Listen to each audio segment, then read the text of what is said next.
What's up? Jake is Hello. Hey. Yeah. Yeah. Wow, this works. Imagine that. Yeah. I'm driving. I'm driving somewhere through Oregon on my way to Reno, Nevada. Oh, cool. Nice. My sister's moving there. Moving to Oregon. I think next Monday. So. Mm-mm. So Ethan's wife is due today, and she hasn't gone into labor yet. So I am going to be there in like 4 hours in Reno, and it would be just perfect if she went into labor right when I got there. How? So wait. So I'm trying to. It's in Reno. Why are you going through Oregon? Is that on the way from where you are? Well, that's what Google tells me. I mean, I picked up Happy in Eastern Washington, and Oh, okay. yeah, so on my way back to Los Angeles, I'm driving through Reno, and I figured if I'm gonna drive through Reno, I can't just drive through Reno and like be within miles of Ethan and not say hi. But yeah, he's waiting for the baby to pop out of the oven. So Cool. Yeah, I didn't know you were up in Washington. That makes a lot more sense. So did you go up to Canada then? I went all the way up to where Sherry is in like 5 hours north of the Canadian border. Yes. Dang, man, that's a long drive. Wow. Yeah, because I remember you mentioned something about going to see her. So, wow. Yeah. Oh my God. Her place is a little slice of the Garden of Eden. I tell you, it's just absolutely beautiful. So you see the picture that I have on here as my Yeah. profile pic. Okay, so that's the head of her dog Hulk. That dog is humongous. What kind of dog is it? He's an Anatolian Shepherd. Oh, okay. Yeah, my Dang. dream, like if I were a millionaire, I would have a ranch where I would grow goats and Anatolian shepherds. That's my dream. You can do it. I believe in you. Man, sounds nice. Sounds like a fun trip. So, did you go up there right after the meetup? You went up that way? Right after Shadow got spayed, I drove up, yeah, to see Sherry, pick up Happy, and then drive back to Los Angeles. Cool. Nice. Yeah. Yeah. So, how was the meetup, by the way? It was good. Oh, the Chino thing? Oh, it was absolutely wonderful. I am going to, once I get back to Los Angeles, I'm going to do a live stream repenting of Chino. Get it? Repenting? No, I don't get it. Explain it to me. Thinking about it again. Repenting. Oh, okay. Oh, okay. Yeah. All right, that makes sense. I thought repenting was kind of like changing your mind or something. Well, I mean, you have to always. Well, part of it was, so I don't know if you've watched the videos on Paul's channel, but part of it was that that like they were having their introductory discussion, and I just couldn't take it anymore, and I started yelling at the stage for Paul to talk about repentance. And he had no idea what I was talking about because he's a Calvinist and doesn't believe in God or repentance. That's true. Yes. I don't know. I shouldn't say that. I'm kind of joking, but I'm kind of not, because Yeah. it was like I was sitting there like I was posting on the Discord my frustration, and then I couldn't take it anymore. I just started screaming on up to the stage. You know how Jacob is. Yeah. By the way, Yeah. hi Sandy and hi Fraudwith. It's good to see ya. I guess they're watching. Ooh. So I don't know if you can see the comments or not, Jacob, but I am not looking at the screen in any way, shape, or form. yeah, you probably shouldn't do that. Yeah. Yes. Well, that's good. I'm glad to hear. It was well. Did you play paintball? I did not go to paintball. No. What? I'm not a paintball person. Yeah, but don't you shoot guns and stuff? I thought you had a gun. Well, I bought one, but I've never shot it yet. Oh, okay. Let's see. Yeah. So hopefully I'm going to go skeet shooting with a friend. Oh, I think I might have cut out. Are you there? Skeet shooting with a friend? I don't know. He's gone. Sandy, you should pop on here if you want.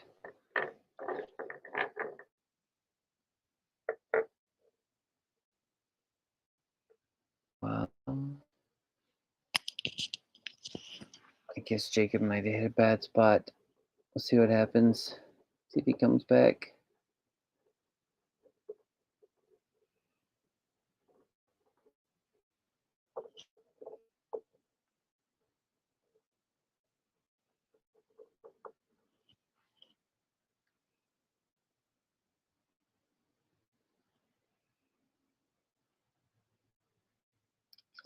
Well, he's gone. So it's not much of a Hebrew Bible study without Jacob, because I don't know Hebrew. But I don't even know what we're going to talk about anyway. We're just kind of catching up. I hadn't talked to him in at least 2 weeks. So cell phone reception is a fickle mistress. Yeah, that's true. That's true.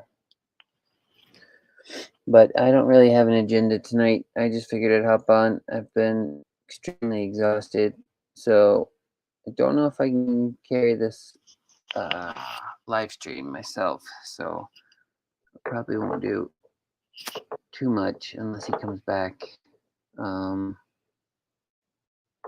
Cause like I said, I don't even know what I'm doing. Right now I'm just playing with this little thing. I got this while I was traveling. I don't know what it is, but it's kind of neat. You can see the light reflecting it. See, I don't know. I'm weird. I like little knickknacks like that. I was gonna ask Jacob about Proverbs 31 because he brings it up quite often, and I don't think I know all that about it. Oh, sorry, Sandy. Let me see. Where's the invite? The link. I think it's the link.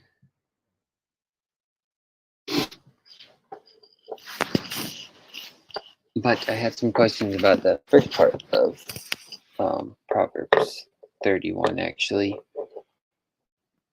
Oh, let's see. I don't know if that worked.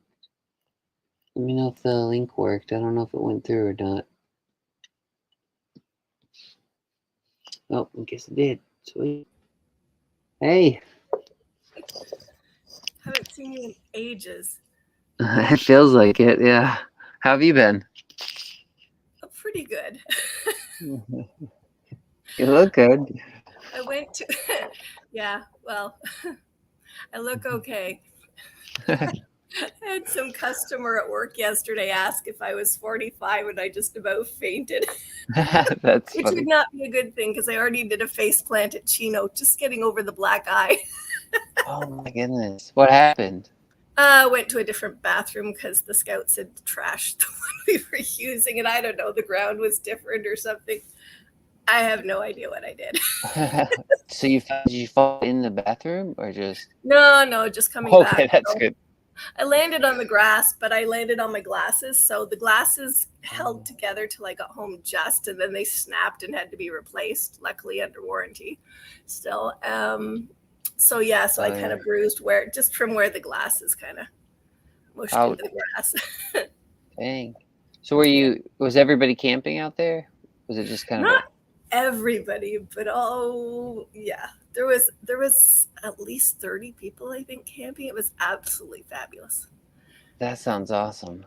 Intense? Yeah, intense. Okay. Well, I don't know. Some people bring campers. I didn't know what that meant. People use campers. No. Just borrowed tents from some of the boys' club at I don't know if it was probably at John Van Donk's church where they were holding the conference. Somewhere around there, a boys' club. Wow, that's cool. So how far was it for you to get there? A perfectly logical trip. I said I flew across the continent. I left both mornings at 2:30 in the morning to catch 7 a.m. flights. Yeah, there's a 3-hour time difference between me and where it was. And yeah, all this, I said, it sounds like a silly thing to do to hear people that are an hour to 6 hours away from me that I could probably go and hear much closer to home. But I really went just to see all the people I talked to on here. And yeah. Yeah, that sounds fun. I wish I could have gone. The real reason for going was to be, Yeah. Because I thought you were on the East Coast. That's why I was like, or not side, quite far. No, I'm in Ontario, so I'm kind of in the middle. So it would have been even longer. Yeah, one of the guys that went was from Nova Scotia, and yeah, I checked in with him out this week because they've got all massive fires going there, but they're not near his place at the moment. His daughter's place, but not his. Yeah, apparently the whole country's on fire at the moment. Not Ontario though, so yeah, they've got fires out, and usually they have them in BC. Alberta's got a ton of fires right now, and usually Northern Ontario's got fires, and now, but it's not common for Nova Scotia to get fires like this. So. Oh wow. Yeah. Dang. Just kind of, yeah. Canada.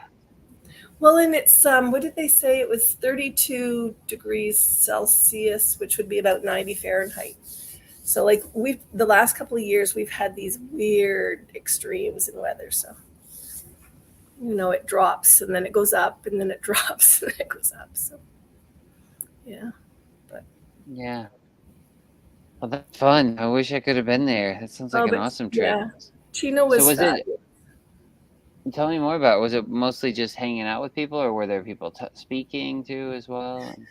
Yeah, they had 4 speakers. They had and the lady from Catherine, who's from Thunder Bay, that ran the one last September, was the moderator.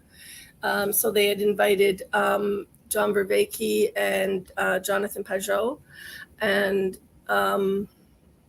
John Van Donk from the estuary thing that Paul's talking about all the time, and Paul. So those were the 4 speakers. And yeah. So Vervaeke and Pajot actually came. Yeah, they did.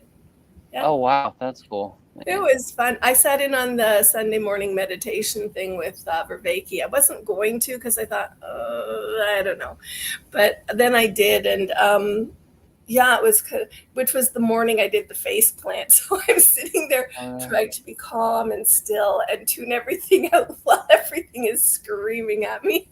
Oh my gosh. Which kind of tickled my funny bone because I thought, well, of course it is. Yeah.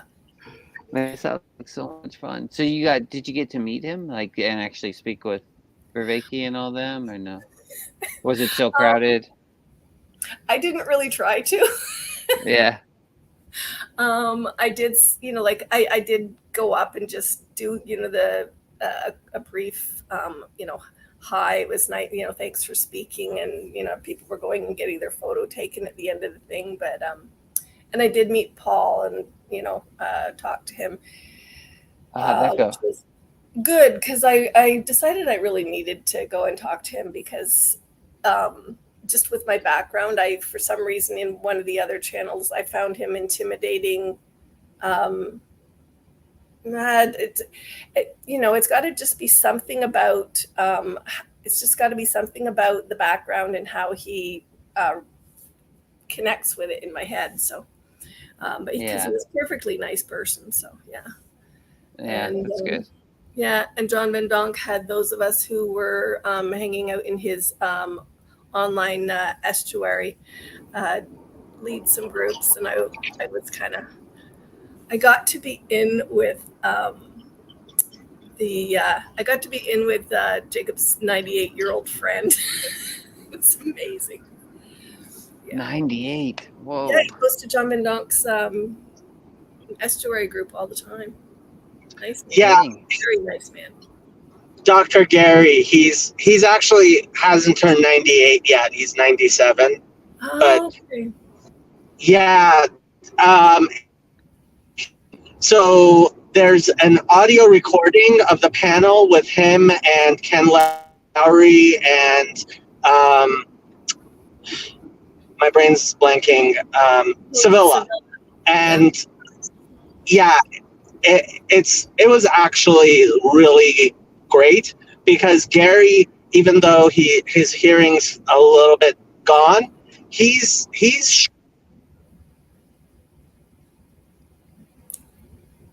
sharp as a tack. I don't know if that's what Jacob was going to say, but he really is. It sounded like Very wise man. that's cool. Yeah. Yeah, I've heard the name Sevilla as well. I think I may have seen her on some other channels. I'm not sure if I'm remembering the wrong person though. I don't know. I've never actually spoken to her, or I've never spoken to Paul either yet. But No, Sevilla and a lady and Karen Wong came up to me just at the beginning of the conference and introduced themselves and knew who I was and kind of just chatted for a few minutes. So it was like, I felt so bad because I was like, oh, I haven't checked out their channels yet. And it was like people with actual channels and I haven't listened. So, but I've started following Karen Wong on Twitter because I like her art and some of the stuff she was talking about. And I didn't realize that's the sort of thing she talked about. She talks about faith and science and yeah. Yeah, see, I'm not familiar with those either. I'll have to check that out. Is Karen Wong the one that paint that you guys were talking about? I started. Oh, that Jacob was talking about the painting? Yes. Yeah. Oh, okay. Yeah, I just saw that today. I was trying to watch it. I didn't get back in town till Monday night, I think. So I've only had like one day so far. So, oh, hey, Sherry. Sherry! So, you can hop in here if you want. Jacob's kind of here. He's coming and going. But I don't know, that sounds like a really fun time. I'm really glad I went. Partly it was challenge myself decision because I really want to go to the Israel one next year, and I've never traveled by myself, so this would be a good. Can you guys hear me? Now we can. Yeah. Okay. Yeah, Sevilla. Sorry, I'm gonna talk while I still can. Sevilla is her channel is Toward a Meaningful Life, I think it is, and she talks about Persig and the Zen and the Art of Motorcycle Maintenance, the book, and she's a licensed clinical social worker, and Karen does a lot of interviews, and Karen's really good at doing great interviews with people.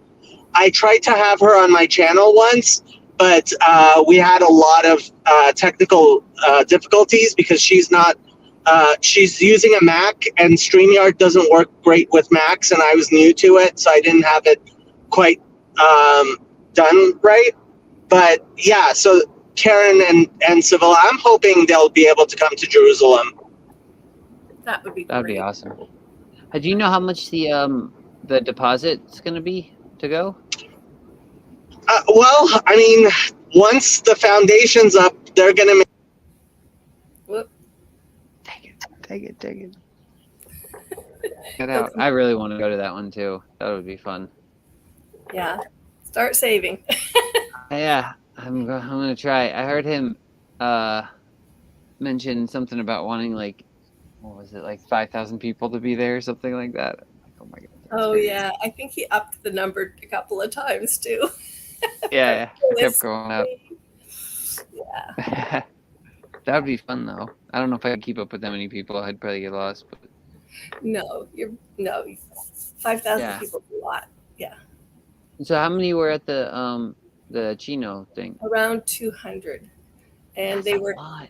it's quite a lot. Yeah, and they were talking about the number on one of the other, like, not the Discords, but another like old style email server that Paul's on. And they were saying that realistically, for what it was, here he is. You guys have me again? Yep. Can you hear him again? Deposit. How much is it? Oh, well, once the foundation is up, they're going to actually make the decision.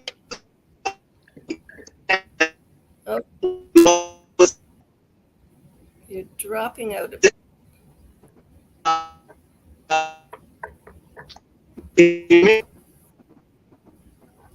Can't really hear you. Sorry. It's not working too well. You must be going through like hills or something. Or Yeah. It's going through Oregon, is what he said, I think. if you get in, just talk, Jacob.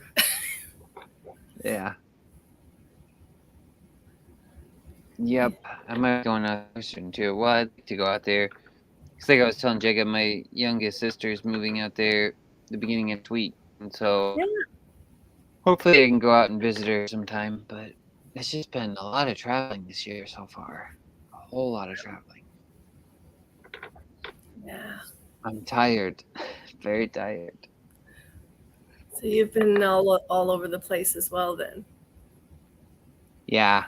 Yeah, I would have come to the Chino thing. That would have been nice, but I went on we had a family vacation, so let's see, where did beginning of the year there was a funeral I had to travel to. Then after that, I went to Honduras for that missions trip there, All and that right. was, I think, a little over a week. And then I just got back from, my sister did another missions trip to Greece, and so I went to like the last few days of that, and then to the family vacation, and we met him in Scotland, and so Oh, wow. we just yeah, so it was fun, but it just feels like it does not feel like vacation with my family. They're just the way they played those things, which makes sense because you want to see as much as you can, so you're not really like, it's not like you're on a beach somewhere, you're just kind of going and going and going.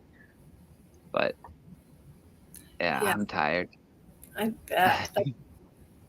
It's a lot of travel. It was fun. Yeah, it was fun though. It's a great trip.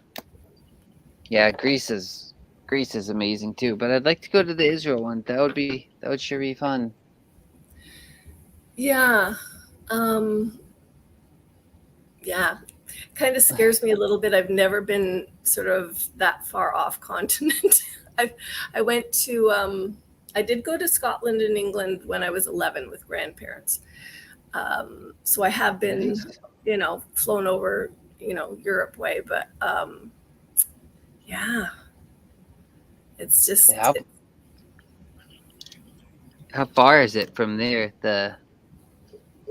It's probably what, like a 10-hour flight or something from you? I would guess somewhere on there to Israel. I don't know. Maybe it's further. Might be, yeah. Let's see, flights. Oh, what? Sherry, how far away are you from Oregon? I'm moving to Bend, Oregon. So. What's this? Sherry just left a comment. She said maybe you can visit me if you visit your sister. So I guess she's up. Oh, she's in British Columbia, so. She is 5 hours north of the border, and Oregon is north of. I looked it up. It's north of. So you'd still have quite a ways up to the border. Yeah, I would definitely do that if I drove out there for sure. Maybe 10 to 15 hour drive at least. Oh man, that's a long way. Yeah, if I maybe I could rent a car or something. I don't really know. 'Cause I don't know if I'd drive out to Oregon. I wouldn't. I love driving, and I wouldn't mind driving out there. But I think it's like a 3-day drive from where I am, so it's just having to take off that much work. I wouldn't mind driving or the driving time. It's just having to, yeah. June bug. Do you not like driving? No, I do. I just, yeah, if I had to take off 3 days, like I'd have to take off 3 days of work just to get there, and then take off another 3 days. But That sounds just like my hey, summer coming up. yeah, Oh, just be okay. easier to fly. So if Yeah, I then fly from Toronto to Jerusalem next year, it's an 11-hour flight. well, that's fun. Plus, fun. that means plus quite a bit of time change to deal with, both directions. So, Yep. Yeah. but Yeah, it'll be fun though. You should do it. I'm planning Don't be to. nervous. Don't be I've nervous. already told my sister that I'm going to do it. Nice. I'm planning on doing it as well. The only reason I wouldn't is because I'm also planning in the fall to go back to India. So if that ends up, I don't know. Hopefully it'll all work out. But Those are both big costs. Yeah. yeah. Yep. That's why I got 2 jobs right now. Do you really? When I was the young, whole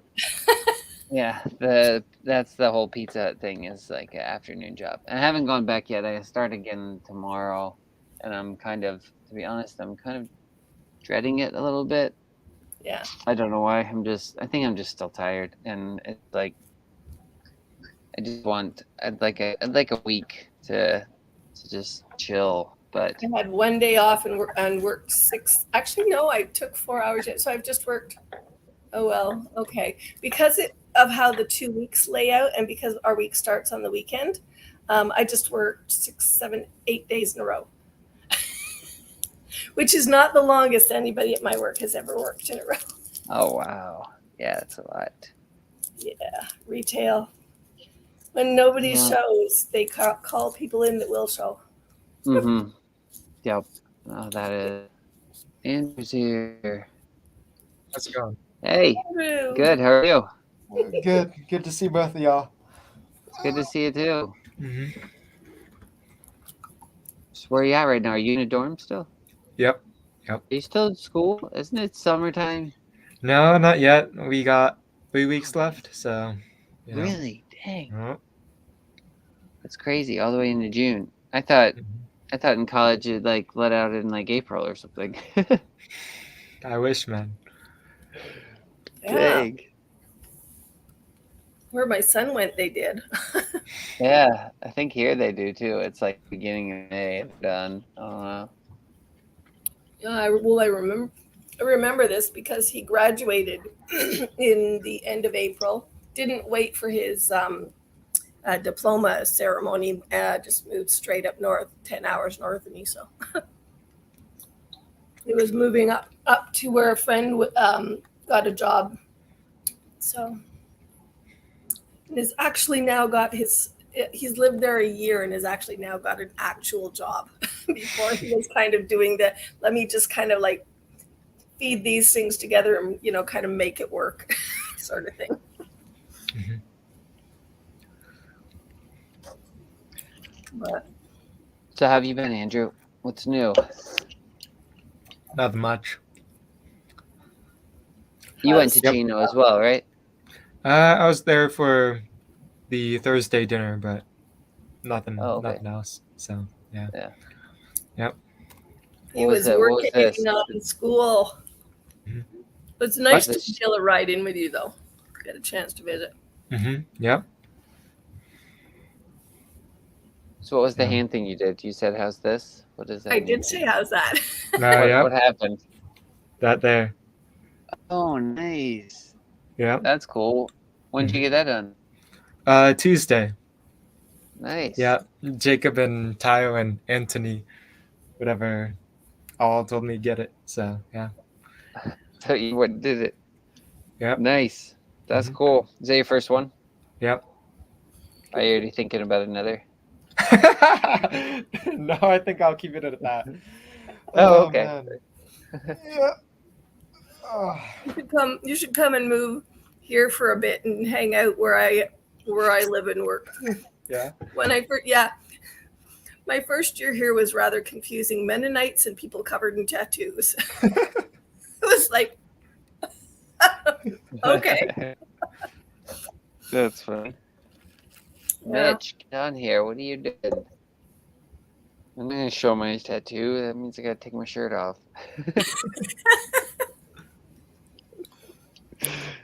Yeah, no tattoos here. Sorry. I just got one. Have you ever read Calvin and Hobbes? Yeah. You have? Okay. I got a T-Rex flying a jet plane. It's a big one on my chest. Of course. Yeah. Oh.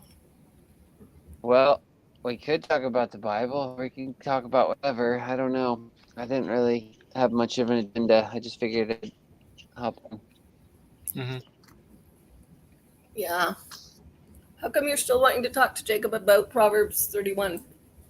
Well, I was curious. I was gonna ask him because it starts out and it says the words of King Lemuel, I guess is what it says. And I wasn't sure what the context for that was. I had heard somewhere before that was just another name for Solomon, but I don't know if there was more written around that and what all that was about. So that's kind of what I was curious about. Plus also the whole noble lady, virtuous wife thing. I'm sure he's got a lot more insight on that because he says he recites it all the time. So. Oh, that's nice. Did you see in the Discord a while back some of the guys were posting videos of the song they sing to their wives from that verse? Oh, it was awesome. Where was it? Oh, it's in the Discord somewhere. Where did they put it? I don't know if it was under Torah. I wonder if I can. I don't know if it'll let me search. Maybe it was just under.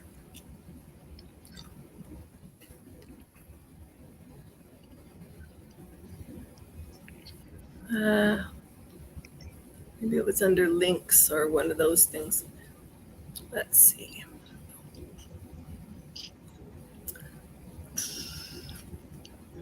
Where are all the people that know exactly where they file things when you need them? But it would have been a ways back, so. It's a fun song. Although I think Joseph said that he likes to sing the traditional one, and this was a more modernized version of it. It was fabulous. Jacob messaged me and said you guys should discuss Joseph's translation of Ecclesiastes 3. Oh. But how do I get that? Is it in the Discord or something? How do I get that translation? What is that? Where is that even found? I don't know where he did that. Discord. I'll search it up and see. Are you good at finding it? We'll see. I have no idea. There's a Bible bot thing. Let's see if I can go to there. Is that from a discussion? I don't know. I like Ecclesiastes 3. Me and Mitch were trying to go through Ecclesiastes before a while back, and I remember we got stuck on that one for a while. That chapter. Oh, okay. 5:19. There's a song for that one too. What is it? For everything, turn. Yep.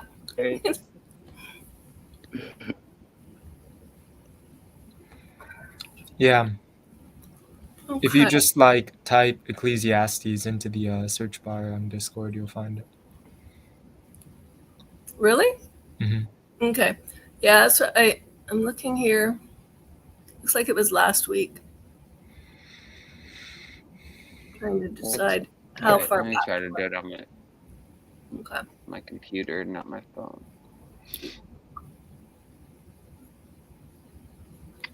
It'll come up. Here's my stab at a translation of the full verses in context. Whatever they were talking about, if this is the full verses, it was looking at verse 9 through Well, 14. Is it in the Torah section or general or?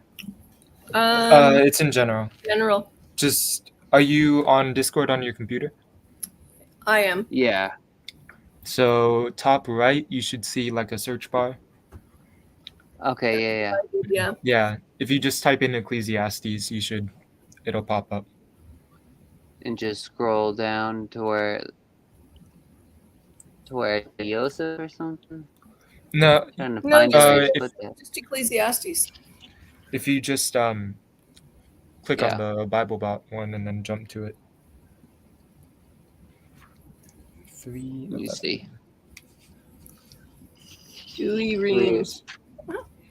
BibleBot 3:11. Yeah, I see that. And he has made all things good in their time, hath delivered the word of God.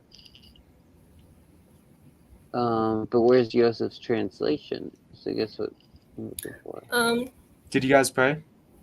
Not yet. No, we we really did not. Thank you, Andrew. Yeah. All right, who wants to pray? I call can't. not I it. don't mind. What? I call not it.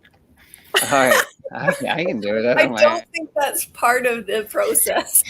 I call that it. I can do it. All right, Father, we come before you right now. We just thank you for this time that we get to spend together, that we get to fellowship, that we get to focus on you. I ask that you guard our hearts and our minds to your truth. Open up our eyes to see new things. Open up our minds and our hearts to understand new things. We welcome you. Please come and just fill us with your presence and help us to be mindful of this time as holy toward you. And we thank you. In your name we pray. Amen. All right. Let's see. Ecclesiastes 3. Well, I have it in my Bible, but I don't really have it in. I don't know where his translation is, where Yusuf's is. I don't know what he's Okay, talking so- about. When you go he's- on the Discord, do what Andrew said. Yeah. I Top right. did, and I clicked it. I put Ecclesiastes, and then I see BibleBot Ecclesiastes Yeah. 3:11, Mhm. and then I clicked the little thing that says jump, and it jumps to it, and then it doesn't. It's So just got the Joseph- verse. So Joseph's thing was maybe a little bit above or below that. And Joseph said that's in exegetical gloss, not in the literal. Though I do think hidden. Is that what you're talking about? We're just kind of commenting on 2 it. p.m. 5:19, 2 p.m.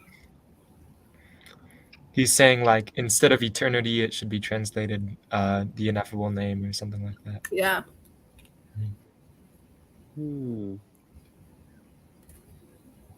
That's interesting. Okay, let me scroll up. I think I'm. Oh, here we go. Here's my stab at a. Okay, there it is. It's above. Yeah, where I clicked. I kept scrolling down. All right, so here's what Joseph. Here's my stab at a translation of the full verses in context. What gain is acres in that which he works? I have seen the affliction that Elohim gave. I've seen the affliction that Elohim gave to the children of Adam to afflict them. Everything he did beautifully for its moment, even as he hid the eternal, ineffable name in their hearts, without which man would not discover the creation which the Lord created from beginning to end. I knew that there is no good within them, but for being joyful and to do good in their lives. And if a man is able to eat and drink and to see the good in all his work that is God given, I knew that all Elohim created was for his name's eternity. There is nothing that must be added to it, and from it there is nothing to remove. For Elohim created such that they perceive it from before him, or alternatively, such that they are in awe before him. Who added here? Oh, it's Mitch. Hey. What's up? Hey, man. Oh man. How's it going? Hey Andrew. Hey Sandy. But mostly hey Jason, because Jason and I correspond every day, and he went AWOL from the internet for 2 weeks traveling, and it just broke me. I'm so I glad he's back online. I missed you, man. I feel like I Missed haven't you seen too. you in years. I know. It's been so long. So you So guys how's are everything getting- going? Oh, it's good here. Everything's good. You guys are getting into Ecclesiastes? Yeah. Yeah, we're back in it Out of once control. again. Ecclesiastes 3. Oh, the Time Force? Yeah. You got any comments? No, I get so distressed about that the last time we brought it up because it just felt like there was something more, but I couldn't access it. It's one of my Yeah. favorite segments. I agree. It's very beautiful, and it's always been beautiful, and that's why I think it gets brought up so much, or it's made its way into even the secular consciousness. But every time when I look at it closely, line by line, I just get so flabbergasted. Yeah. But I missed what you were just reading. It was a correction or something from the way it's typically translated. It was Joseph's. I can read it again if you want. It was Joseph's. Let's see his. I'm gonna do it for my account. Is a stab at a translation. Let me see. I don't know how to. Excuse me. Present. Is this what I do? No. Share screen. I'm not certain. I should really learn how to Does that play work? it. No, I don't think that worked. Oh wait, here we go. Let's see. Add to stream. There it goes. This is how he does it. I don't know if you can even see that though. I might be able to increase the size, but I don't know. Is it Control Plus? Will it make a yeah. difference? I can read it though. I'll read it anyway. I'll pull it up on this other thing. Let's see. What gain is the maker's in that in which he works? I have seen the affliction that Elohim gave to the children of Adam to afflict them.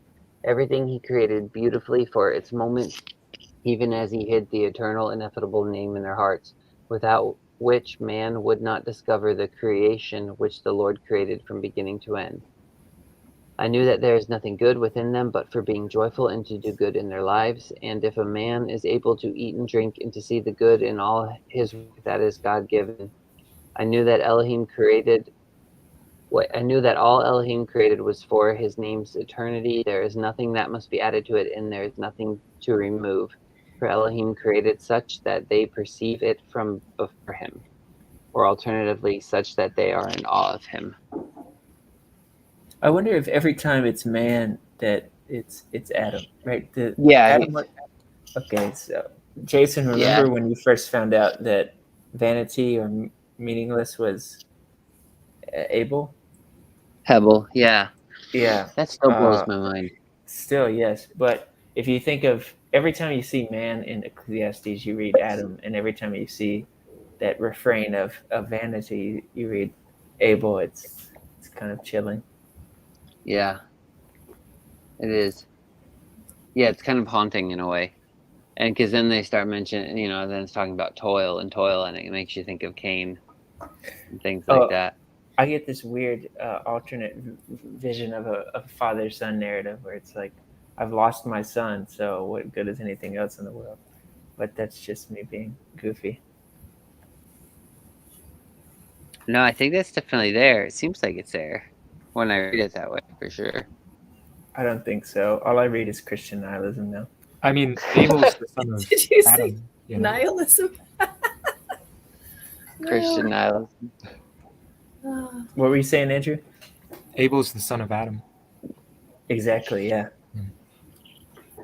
That's what makes it so chilling. If you Yeah. think, because all this time it's saying, what good is a man's got nothing, Adam's got nothing. Everything's Abel. Everything's the thing that he lost. And that's because Ecclesiastes is really all about death and how it's the ultimate enemy. And nothing matters if you're really going to die. Seeing Jason would take the bait. I always do. I'm always pushing against you. I'm like, everything matters. It's weird because, you know, Everything ultimately matters. Yeah, this is the book, like, when I remember reading it, like I told you, I still read Ecclesiastes, or I try to once a week, but there was a time where I read it every day for a while, at least a month, and I didn't understand it, but I could just feel it, you know, kind of like shifting something in me. And the only way I know how to summarize it is, what's that verse in, I think it's in Colossians, like, set your mind on things above and not on things of the earth. Like, that's all it was doing. It was kind of like, felt like it was shifting me towards what was actually meaningful. Mm-hmm. And the whole refrain of this book, or a lot of the refrains, everything is vanity, vanity, meaningless, however you want to translate it. But in doing that, it kind of shifts you into finding what's actually meaningful. I think it's the most meaningful book of the Bible, but that could just be me. Yeah. One thing, you know, that I think is, I've always thought was most interesting about this Ecclesiastes 3 is Jacob, when it was on the whatever video I clicked on today, he mentioned something about how people like to throw away certain things, and that God, if you actually believe in one God, then God created all these things. So like the idea of like war and I think he was talking about anger and fear and things like that. Like they're actually God-given things. They're just often misdirected. But the one thing that I always kind of liked is that it's verse 11. He has made everything beautiful in its time. So like even all these things, like there's actually a certain time when not only are they needed, but they're actually beautiful, which is kind of something that always makes me pause and think about. Because that's hard to wrestle with, I think, sometimes. Mm-hmm. Yeah, it has to do with our limited perspective that we can appreciate them as beautiful. And also, it seems like whether or not something is ultimately beautiful, there are times when it's appropriate for us to say that they're not. So, such that what we're actually saying when we say everything is beautiful in its time is that the will of God is always beautiful. But it doesn't mean that we say something wicked is beautiful, even if in some grander sense it's ultimately beautiful. It seems like all of Scripture is kind of operating on these two planes at all times. And one of them is the plane in which that we can assess. It's God's ultimate plan and will. And the other plane is the plane on which we have to live, where we have to make assessments in spite of the fact that we can't ultimately assess them. Yeah. I was trying to look up. I disagree. I don't know. I think if it's beautiful, if it wasn't beautiful, you wouldn't find it wicked. One more time. If it wasn't beautiful, you wouldn't find it wicked. If it was not beautiful, you would not find it wicked.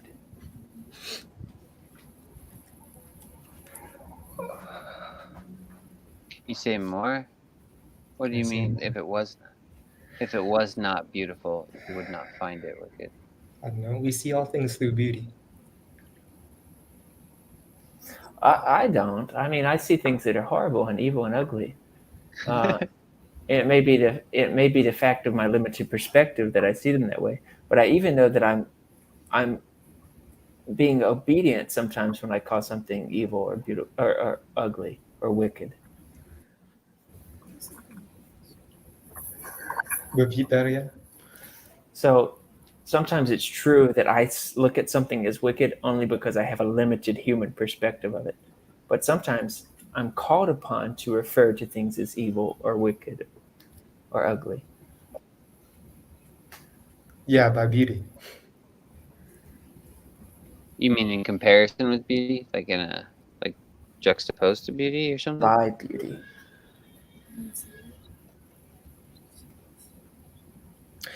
You know how Viveki talks about relevance realization, how it's not algorithmic.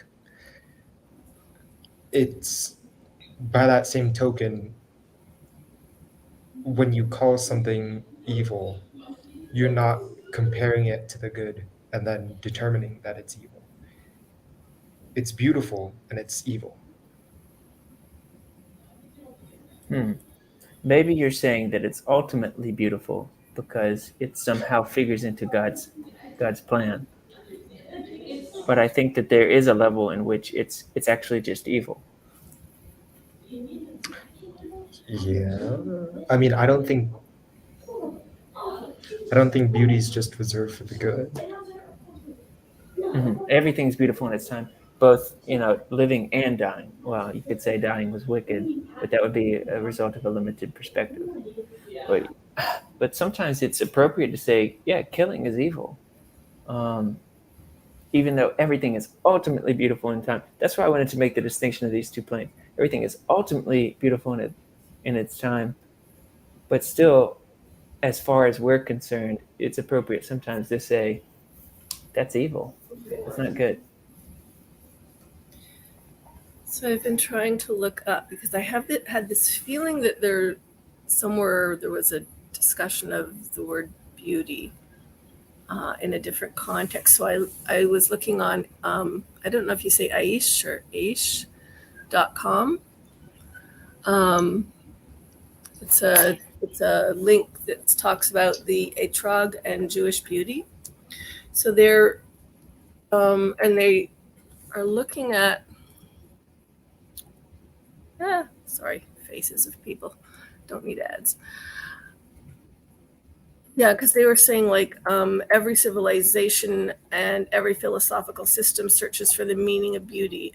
In classical Western thought, pursuit of the beautiful is deemed to be the basic quest for the good and true. Contemporary culture being profoundly influenced by this perspective.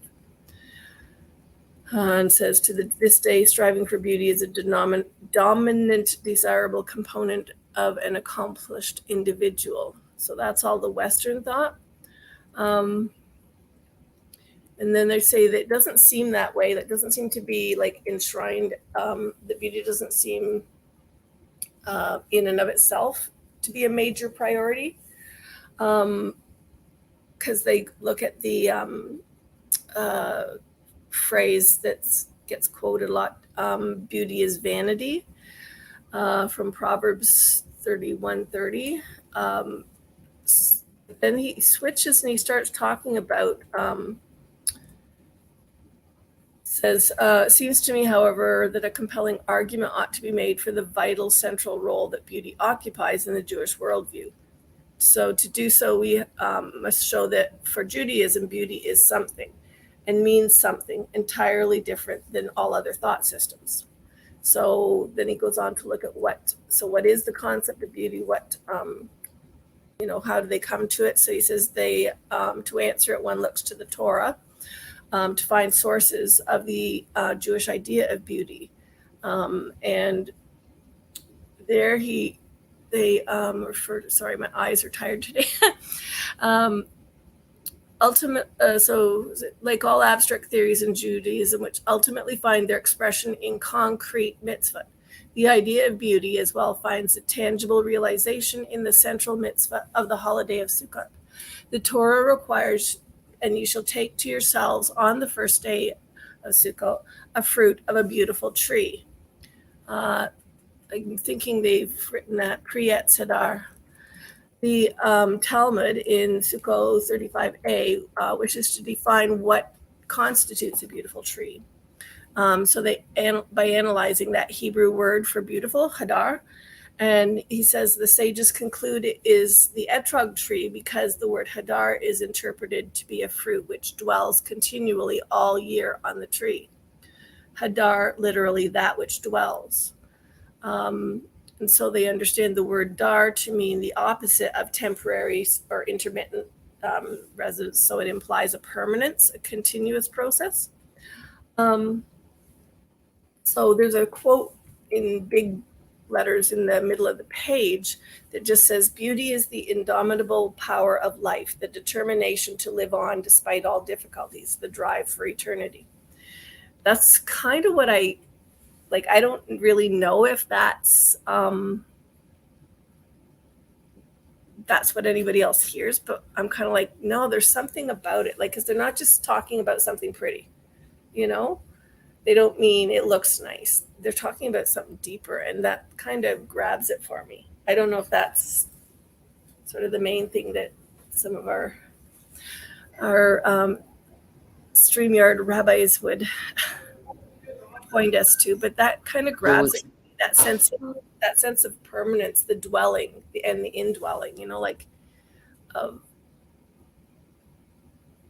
which is because I used to, like, in the one translation, it talks about God placing eternity in our hearts.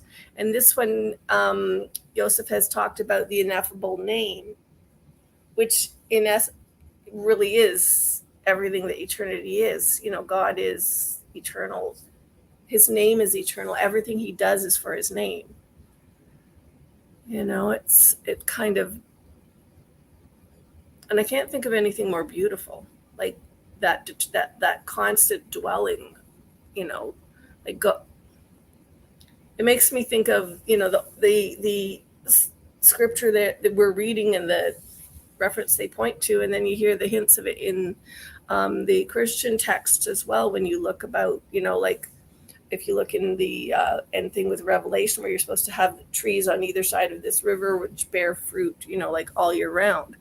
And I'm thinking, this sounds like that. So that's this concept of beauty is to do with permanence and eternity. And what did he say in that big quote? The indomitable power of life, determination to live on despite all difficulties. I'm like, that's really, there's more below. Like, I could stick the link if you want to look at it, but I mean, there's a whole lot. Yeah, this would bear going back to. So when you're referencing beauty, you're kind of going off that definition, is what you're saying? That there's... Yeah, I think I am.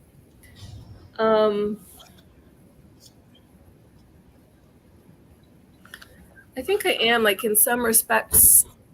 Some places, you know, they'll say, "Oh, beautiful," you know, that's beautiful, you know, but they don't mean it literally looks good. They're meaning, yeah, that was exactly what was needed. That was right. That was, you know, perfect fit for the whatever. That's one use of the expression. So I'm thinking that there is something there with that. That's kind of my guess. Sorry, Mitch, you disappeared. No, I think you're right. There's something there. I just don't. I'd like to get there, because the way people, I guess in this little corner, I've heard talk about beauty before. They seem to talk about it in a way that's I'm not super familiar with. I don't feel like, because I don't find beauty all that compelling, and people will talk about it like it's the most. They like Andrew's response. I probably do. Like, you would probably say, well, you do, Jason. You're just ignorant of it, and that's probably true. But that's what I mean. I guess I just I don't know what exactly it is I find compelling, but the way people talk about beauty, it seems to be definitionally something different than what I have in my head. Because what are the three like virtues again? It's truth, truth, goodness, beauty, or something like that. Yeah. I guess where I stumble on it too is because those are the three things listed on the fruit that she takes in Genesis 1. To where, you know, no matter how compelling I find any of those three things, I don't know what to do with that, because the fruit is described as being I can't remember what it is, beautiful to behold, something like that. Knowledge. It seems like it. I think it's described as those three things. So saw that the tree was good for food. It was pleasant to the eyes and desirable to make one wise. So I guess pleasant to the eyes, I was thinking that might have been beautiful. But you're talking about beauty in something that seems a little different than that. It seems like something more fundamental and eternal, and that it almost, it sounds like the way you're talking about beauty, it doesn't need anything ugly to make it more beautiful. It's just kind of, it just is, you know, it doesn't need a backdrop of what's not beautiful to recognize it. It's just like something, I don't know. I can, if you want, I can drop it into your. You have a Discord, Jason? Yeah. Yeah, Am I on I do. it? I'm just not, I'm, I, Not Discord. I mean, I don't use Discord very often. Like I have my own server. I created one a long time ago, but nothing ever came of it. So Me and John Bell Yeah. still get in there sometimes. do you really? Yeah. Oh, I should actually watch it then. No, I have an account on Discord. Yeah, you can drop it in there or drop it in the comments here. I don't know. Okay. I just found But this what's interesting. why? I have a question though. Why is beauty? It seems like it's talked about more, and referenced more, and people find it more compelling than the other two, than goodness and truth. Why is that? Beauty is how you get to the other two, man. Is it? But why?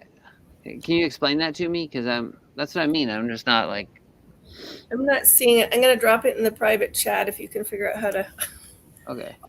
look it up if you want to. There, it's in there because I'm not finding the bottom of the comments section. Screen must be, I don't know. Anywho, Because it sounds like you're saying that whatever is good and whatever is true, it is good and it's true because it's beautiful. Or is it the other way around? It's beautiful because it's good and because it's true. Like you said, it's how I get to the other two, but I'm not. Is it just something that can be explained? Dude, you're I breaking don't my know. brain here. Maybe I'm just thinking about it too much. No. Yeah, those three are important.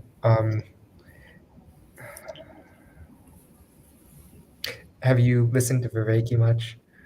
Or no? I have not, so that's probably You're why I'm you're behind. killing me. Okay. I mean, I have here and there, but I haven't followed him like some people have and gone through all his videos where he breaks down everything definitionally and. Yeah. I don't know. Beauty is like you lose your awareness of self and become able to see something else. You know? Is goodness like that? Goodness. I mean, I think it's like beauty is the pointer towards goodness, is what I think. Is it intuitive? Intuitive?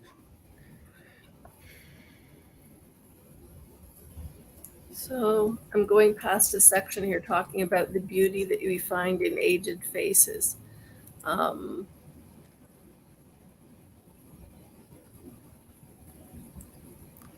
In aged faces, like In older faces, yeah, eternal beauty they were talking about. So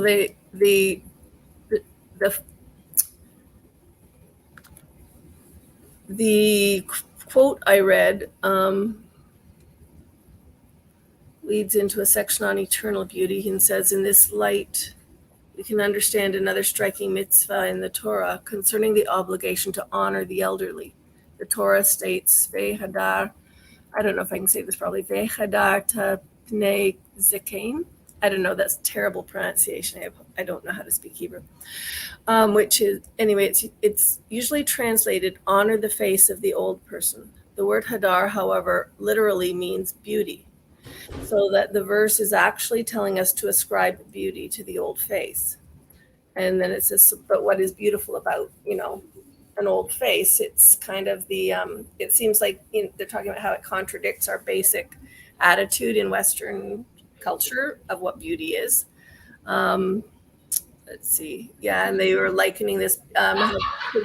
we're kind of following through from the Greeks, because the Greeks associated beauty with youth.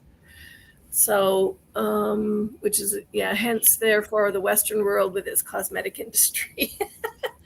But if I go down just below them talking about that, it says, how much determination, courage, and will to live do we see in an old face? In this regard, the Talmud in Kedushin 33a tells us, Rabbi Yochanan, used to stand up even before aged Aramean heathens, saying, how many troubles have passed over these?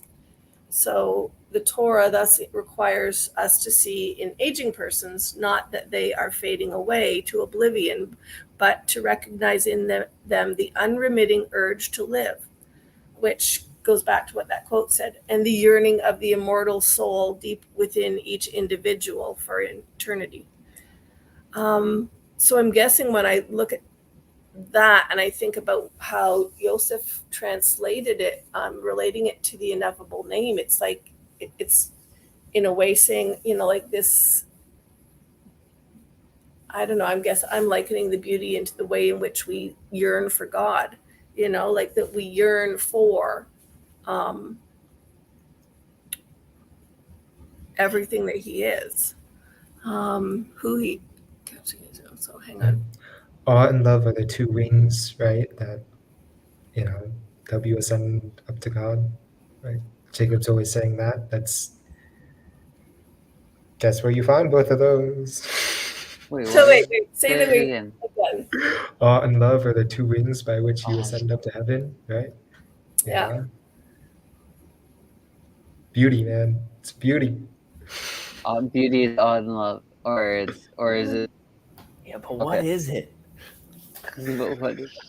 I was looking at the word for it but it says to be bright, be beautiful, be handsome, be fair. That's Ecclesiastes 3. That word, he has made everything beautiful in its time, or at least comes that word. I was trying to figure out more to get maybe more of a context around it on what's meant by it.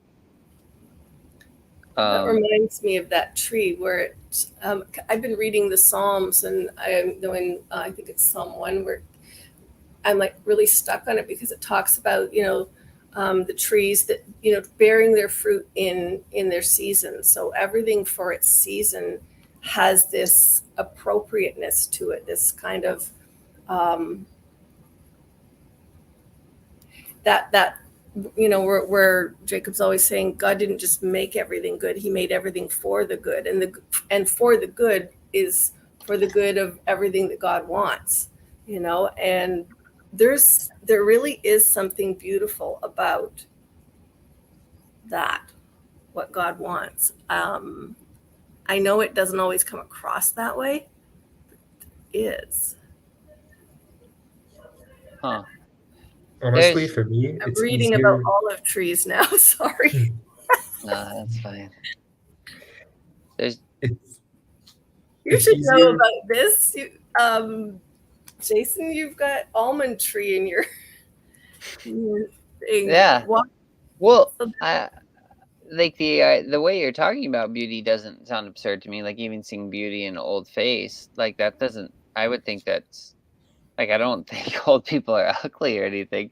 I just like that doesn't sound crazy to me at all, and I wouldn't associate beauty with just like you said, just like a pretty face or just youthfulness or anything like that. There's a song it's probably my favorite band is Modest Mouse, and there's a song by them that's called So Much Beauty in Dirt. And it reminds me of Calvin Hobbes, the one book where it's titled There's So Much Treasure Everywhere, or There's Treasure Everywhere or something. And they're just digging in the dirt and they're finding this that they think is just, at least to them, it's beautiful, I guess you could say. And I mean, and even dirt, like even compost, is beautiful to people that are farming. It's like you can find beauty in it. So like it's not, I guess it's not strange to me to put that context around it or to try to find beauty in all these things. But then there is a way where, I mean, I do think, I guess I still feel like the way people talk about it still feels a little foreign to me, and I feel like I'm still not quite on the same page when I hear other people talk about it. And I don't know why that is. You gotta What do see you more guys do? beautiful things, man. I gotta say more. What do you do with the verse in Proverbs 31 where it says that beauty is vanity, beauty is able. It's like passing. Because you're describing beauty as being eternal, but then in Proverbs 31, if it's I- the same Hebrew word, it's saying it's I don't think eternal means forever. I think eternal means progressing. yeah, it's a good way to put it. Well, if you're progressing, seemingly, if you're, let's see, if you're progressing, unless you stop being progressive, then you're forever. Mhm. Hmm. What word is?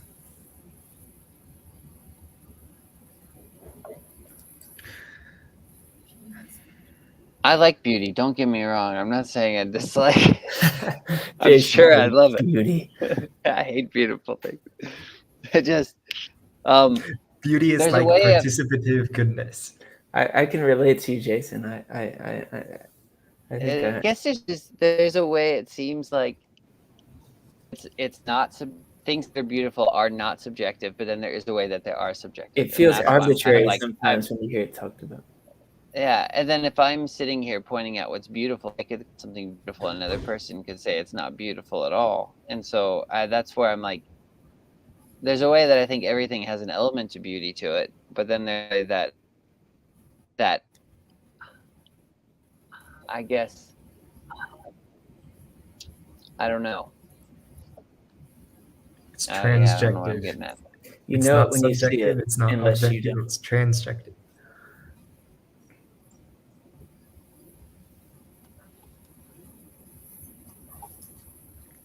So transjective means that it transcends objective. Kind of. It's like I was it moves. waiting for wisdom. Come on. Craig Yeah. was talking to me about this stuff a while back, and I was trying to track with him, but and I think he was talking about it the way Vervaeke talked about it as well. Does it mean it has nothing to do with your perspective at all? No, it's like moving from the subjective to the objective. Oh, Yeah, en it's somewhere route. in between. Yeah, Oh, okay. Going That's between kind them. of funny. It's realization. which is That's gosh. Wait, where it do can't you be go? that, except in the way that it's maybe sometimes neither. Is it if it's transjective? This might be a really dumb question or a good one. I have no idea. Does that mean it's kind of like a weird mediating force? If it's kind of in between, It's the Trinity. it's Is it like a mediating force? What do you mean by or mediating force? that's probably the wrong way to put it. But if it's in between the subjective and the objective, does it kind of pull the two together? Does it? Yes. Okay. Yeah. It Like mediates for between them me, or connects yeah. them. Like the opposite of beauty is absurdity, you know, like blandness, you know. The opposite of beauty is Yeah. absurdity, blandness. Okay. Like Jacob talks about the name, how the name is God himself, right? Like the name of God and God are one, right? The complete opposite of that is absurdity, right? There's no contact between the Okay. name of the thing, right? Like something truly absurd wouldn't be absurd, right? I'm reading. I'm listening. It sounds like you've I'm made some listening. progress in defining it here. It's that which is not absurd. Yeah, It's that which that's is why ordered, I that was which is appropriate to its. yeah. The name absurd doesn't correspond to absurdity. The name I of like God that. corresponds directly to God. For The yes. tetragrammaton corresponds directly to the tetragrammaton. You have understood that way better than I have. I like that definition as it relates to the Ecclesiastes bit. All of these things, they might seem absurd that there's this killing or these losing or these scattering stones, but there is a reasonability to them in their time.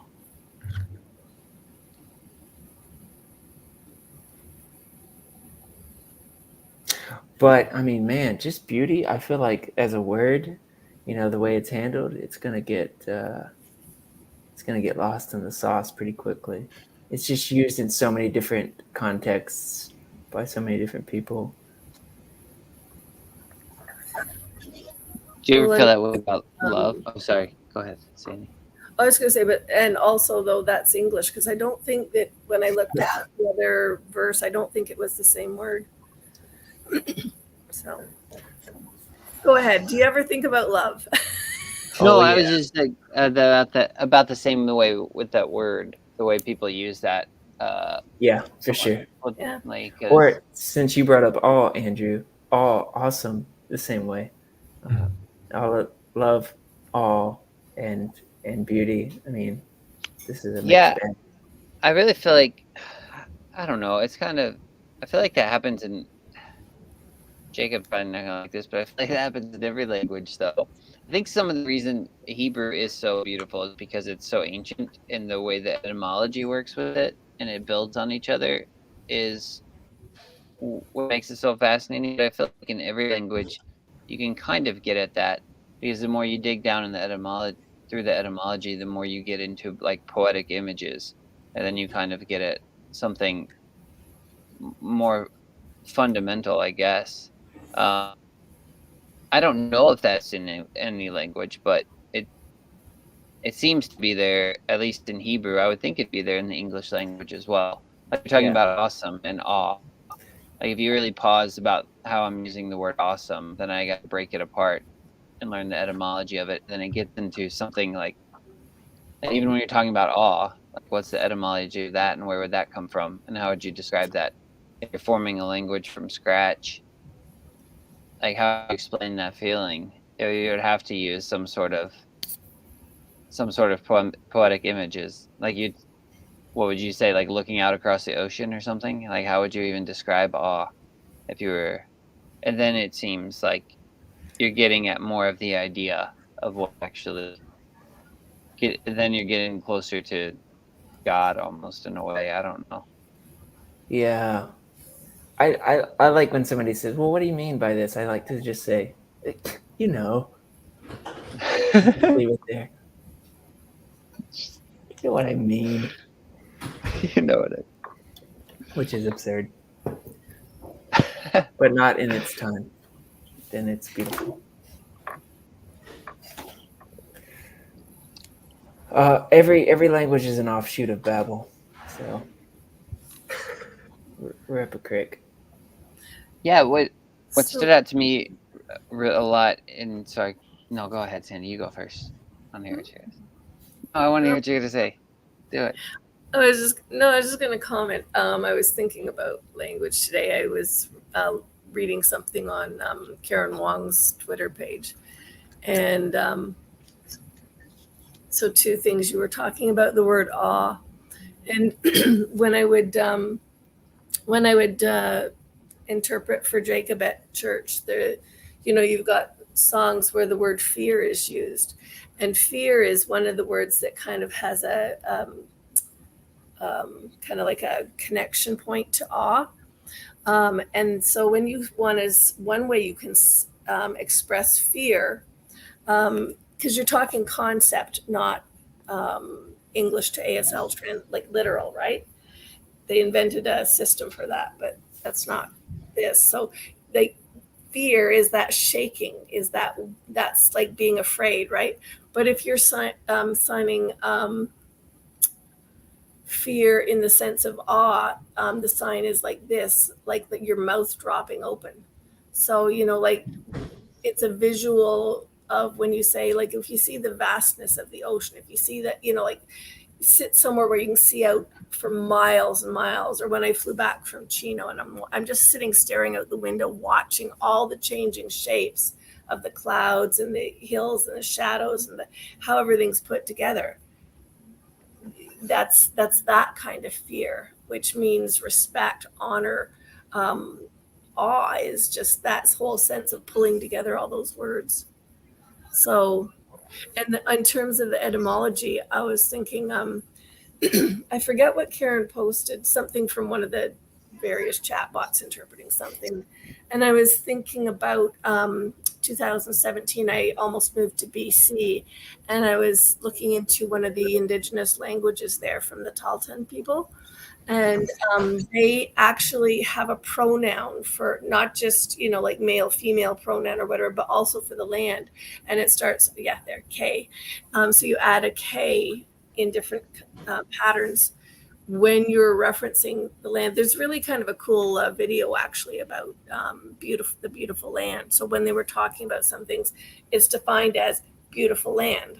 Konaline, I think is the video. So when we were talking now about this and about beauty, I was thinking back to that this morning, and how when I'm reading and trying to learn Hebrew, like I've come across a few spots where they're telling you about the alphabet, and they're telling you that, God built all of creation off of the letters of the alphabet, combining them into words, and it is the actual combination of the letters, that creates. And I'm thinking it really does in so many ways, because it creates culture. I was reading earlier about the shift from when you had the Eastern mindset to the Greek mindset, which is much more that literal, linear kind of, that you change an element of something, how you approach it, and you change everything. You don't just, like, I don't know, I still flash back to trying to learn this incredibly complex language 5 years ago or whatever, 6 years ago, and looking at it and just being fascinated by that. And then Hebrew has got similar things, whereas, so you add a letter here, or you add a letter on the back, or you do this or that, and it builds context around the center, and I'm just like, just a letter can change so much, and it builds a different concept, different reality than we have. Sorry, that's my blather. Aw. No. I like that. I find that beautiful. When I think of beauty, the construct, the interweaving of letters and language and building things from things, that to me is one thing that's really beautiful. It is. I find it terrifying as well. Yeah. Even the way you mention awe, it's like just everything you described. It's something as small, putting words together or forming letters. It's it's shaping creation, and then that is absolutely it is awe in the way you, but it is like fear in our normal context too. It's absolutely terrifying to think of that. Yeah, I don't know. Yeah. I've learned a lot and changed a lot of my understanding of how, not so much changed it, but when you turn your binoculars, you bring something slightly more into focus. Just listening to some of how people around Jacob's channel and have described things, like God making, the everything and making the nothing, and allowing spaces for. And I can't get away from how amazing some of that concept is when I think about life. And for me, building language inside my kid that took 30 years to come out. Like most people are going, oh yeah, they learn this and this before they hit kindergarten. I'm like, nah, didn't happen. But you look for the, looking to the distance. Just, I don't know why I thought I saw something there, but there was something there to see. He's impressive. I think he's impressive. Time for everything. There's a time for everything. Yeah. And a season. And there's a slight variation in that, like he very much changed things that affected the season of his language, when he moved where he did. So, yeah. Hello, people. Somebody's typing something. Halo effect. So, It's the halo effects, bro. I think this one we were talking about beauty. I can't remember now. That's been there a while. Let's see. Thing that serves a good purpose is true. If it serves that purpose particularly well, it's beautiful. Just a thought. I think a big problem is that good as a noun and as an adjective are the same. True as a noun and as an adjective are different, right? Truth is not the same thing as true, but good and good you can easily get mixed up. Right? So talking about this stuff is always complicated.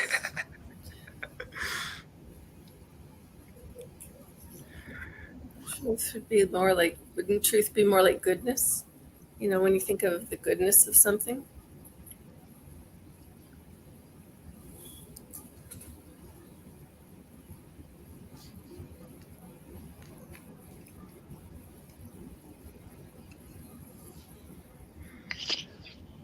I don't know. Like I said, I get hung up on all of them. So True, good, because and I'm like, how do I determine what's good? It's Semantic like death trap.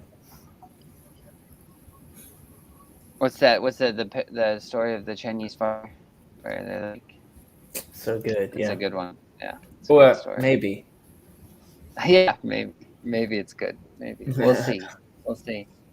I guess that's kind of how I feel about all three too. It's like I don't. What's that in the Lord of the Rings? You don't see all the ends. So I can't sit here and be like, well, this is good. This is. But we don't get to avoid doing it, is the problem. I totally agree with you, but we're still in a position where we're forced to say some things are good, some things are bad, some things are true, some things are false, some things are beautiful, some things are ugly. And then to act accordingly. Yeah, because you have to act. Turn my AC off. I'll be right back. Yep. Have you guys read The Grand Inquisitor? Mm-mm. I've heard of this before. The Grand Inquisitor by Dostoevsky. Oh, Dostoevsky? It's not Bill Watterson. I've never read this. Is it a short story? Yep. It's a chapter. Boy, that sounds like something I need to move to the top of my list.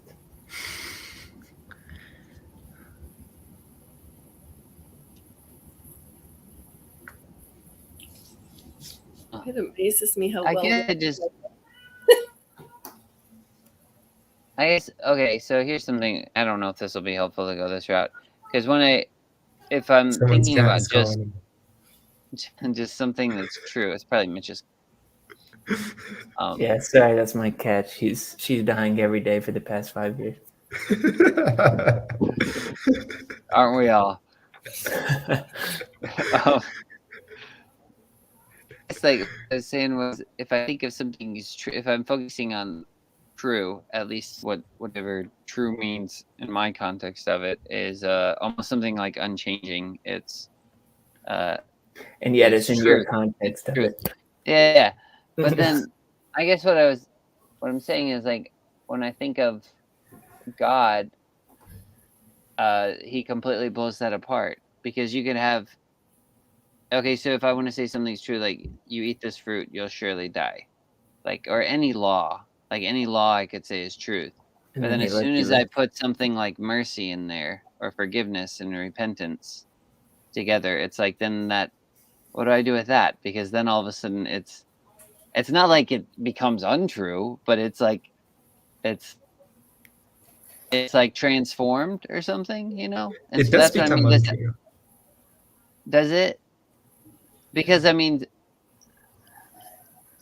I still do have to die to myself, but it's like, but all of a sudden there's a resurrection or something through the death. It kind of becomes untrue. I'm not fully certain that it becomes untrue. It seems like it does to me, but I'm not Mercy It's is like 100%. more is added to the original truth. Or something like that. And I wonder if the same thing happens with beauty and goodness, but I haven't thought about it enough. If like there's a way that, because, gosh, it's hard to say, because it's like God is unchanging, but he's always, it's like he's always changing. It's not the right way to say it. You get what I mean though? And so because of that, I wonder if it's truth works that, if the way God works with truth that way, if he works the same way with beauty as well.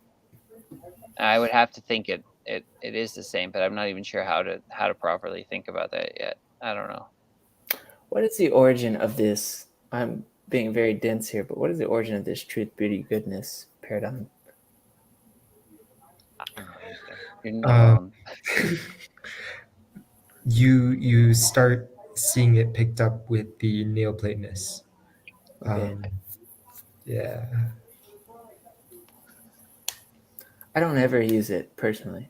I mean, It's like the three transcendentals. Like each, yes, okay. the Neoplatonists talk about like levels of reality, right? Like, so a chair has parts which are, a back and a seat and whatnot, and those parts have parts. But goodness, truth, and beauty pervade all of those levels. So yeah. They can't be broken up into more parts. No, it's like all the parts of reality interact with goodness, truth, and beauty. Or you could say participate in goodness, truth, and beauty. So What if that's something's parasitical? Does it, or is that one yeah, unfair? yeah. It still does. So this is why people say that evil doesn't exist, or evil is a parasite on the good. It's good at one level of reality, but it's not good at another, right? So if I eat cake all day, I am satisfying my hunger, but I'm also, not satisfying my health. But of Right. course, it's better to understand. Like, I understand that philosophically, but it's better to talk about things as being evil and good. It's just better. What do you mean? So I understand that you can bring it to a level and you could say, from a Christian perspective, well, look, all the evil, what we're calling evil is ultimately working to the good end of God's plan. So why call it evil? Well, because he calls it evil. It's the best way to talk about it, So that's why Sacred I children. don't personally employ this truth, goodness, beauty model in my own talking about of reality. Yeah, I mean,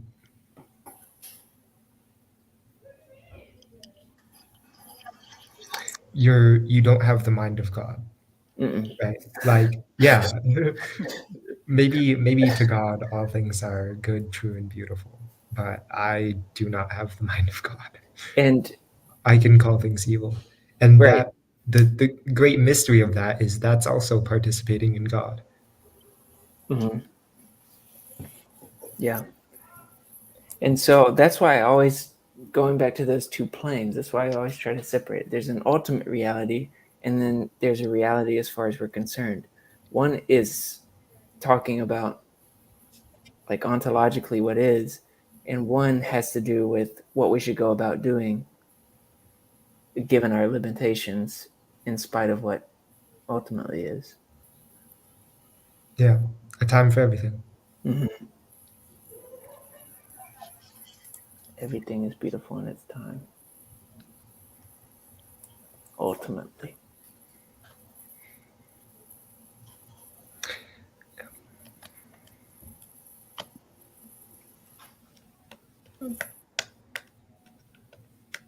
I'm so depressed. What's getting you down, man? Let's just forget it. It's Ecclesiastes. Every time me and Mitch talk about Ecclesiastes, we get depressed. We just talked a bunch about beauty, man. I know. How's that so depressing? It's all vanity. It's all meaningless. Hey, it's better to go to the House of Sorrow, man. I'll see Yep. you there. That's one of my favorite parts of this. Hey, what was your favorite, Jason? What was your favorite verse in Ecclesiastes? You told me it's in chapter 7. All this I proved by wisdom. I said I'll be wise, but it was far from me. Okay, that reminded me of something Andrew said way earlier when he said, "Yeah, we were talking. It was like yada yada yada. By beauty." And I was like, "By beauty," because he's always talking about how all of the experimentation that he's doing. He's saying it was by wisdom that I did this. When I experimented with folly, it was even by wisdom that I was doing it. Mhm. So you view something by beauty, or you practice things by wisdom that aren't obviously aligned with beauty or wisdom in and of themselves. I can have the self-knowledge that I don't know this enough, right? Like, I can say, oh, falling off a tree would probably be bad. But also, if I do fall off a tree, I'll definitely know that it's a bad thing, right? One more time. I'm sorry, I got distracted. Like, I say I'm on a tree and I'm like, okay, I should climb down real carefully so I don't get hurt, right? Yeah. But also, if I do fall down, I'll definitely know that falling down is bad, right? Like, I have the scar to prove it. My leg will hurt for like a month, right? So maybe I do fall down the tree. Oof, I'm struggling with this. Is everybody else getting this? It feels like a trick. I'm anecdote. struggling with it too. I'm climbing down the tree and I'm trying to be really careful. But if I fall, I'll definitely know that falling was bad. Yeah. I'll definitely know to be careful. So just stick your finger in the outlet so you learn Are the you lesson. saying that the carefulness before was only a theory, and then only after the carefulness not working does it become a certainty? Yeah. It's like if you,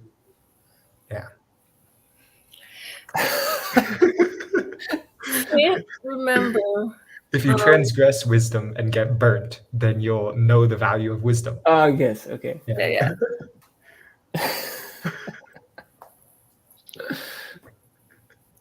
And you'll be wiser because of it, right? I know when something that's said in these conversations is actually wise when I don't get it while I'm distracted and have to not be distracted to get it. Then I'm like, oh, this must actually be something.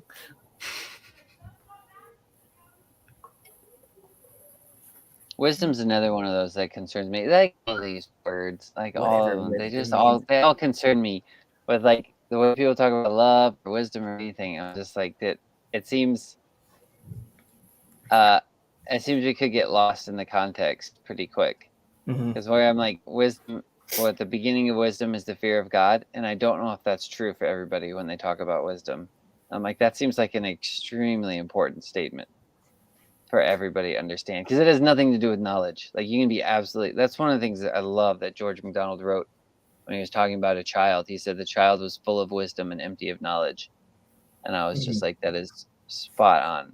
Like, you can actually be completely full of wisdom and just empty of knowledge, because it begins with the fear of God. And so I don't know, just all these things, like, yeah, it's kind of concerning sometimes when the words the more you hear them get thrown around, because I'm like, oh no, I don't know if we're actually all talking about the same thing. Yeah. Yeah, I think we've gone too high up, talking about wisdom and love and beauty and all the transcendentals. Come on, Why can't we talk about sports? No, but you know what I mean. I guess even with beauty, because the way, like I'm saying, like the way you guys talk beauty doesn't, and it's probably because I've heard the word used differently or something. It doesn't immediately ring true. This like ring the same way that it does for you and Sandy. When I hear the word, doesn't my context for it isn't that immediate, and I have to kind of pause and remember What? that it's You don't have a Neoplatonist context for it, bro? what me. Sorry, what was that? I froze up for a second. Neoplatonist context for it. You know, I'm well studied. All right. So the two things that were beautiful in my life growing up, it's like, oh, that's a beautiful girl, or oh, that's a beautiful sunset. That's it. Okay, I don't know anything past that. Yeah. Beautiful sunsets always when you come out of the grocery store. Hey, I'm gonna look up words. Who pays it if they don't know who did it? Says wait, I'm reading. fear in Hebrew is the same word for awe. Mhm, Let's yeah. see. Wisdom and understanding in the Hebrew Bible are connected with the Shekinah. Sort of an Raka. intriguing username. I don't know what that. I know Shekinah is the glory. Ruka. Does anybody know what those other words are? I'm looking them up. If All only right. there was a way we could find out in seconds what those words meant. Yeah. Pray about it.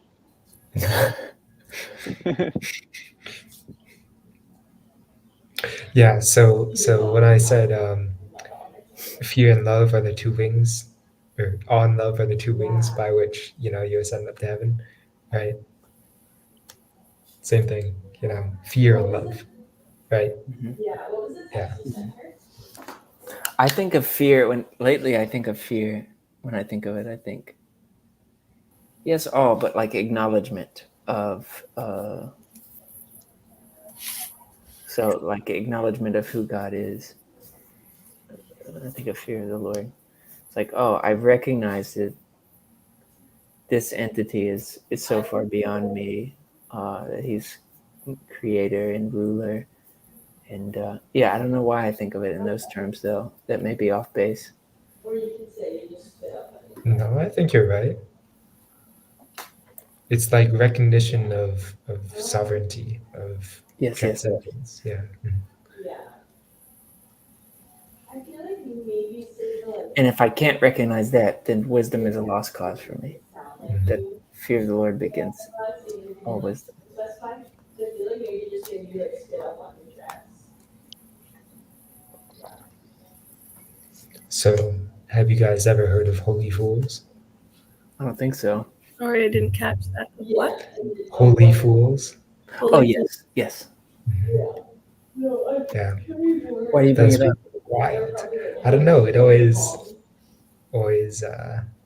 You've been reading your Dostoevsky for sure. It came up somewhere else Got me. because I have not read that. What'd you say? I said it's come up in conversation somewhere recently because I know I haven't read Dostoevsky. I mean, they have money from like.